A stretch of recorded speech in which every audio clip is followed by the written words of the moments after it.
Why do I suffer when I believe and love the Lord with all my being? It's a very good question, because we all face suffering at some time in our life. At least most of us do. We have to remember that suffering originates from the evil one. If you remember the story of the woman with the bent back, for 18 years, Jesus said she had been bound by Satan. So suffering comes through sin and the devil, even though we love God. And our purpose when we face those things is to come closer to Him. What often happens is when people face difficulties or suffering, they turn away from God, they stop praying, they stop going to church. That's the wrong thing. It's to come closer to Him.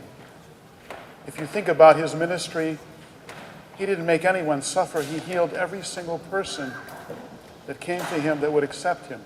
He didn't say, you have cancer, you have heart disease, you have paralysis. He healed all of those things instead. So we need to come closer to Him.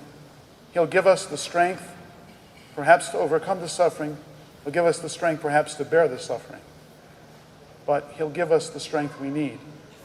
St. Paul said, I have this thorn in my flesh, there's some kind of suffering.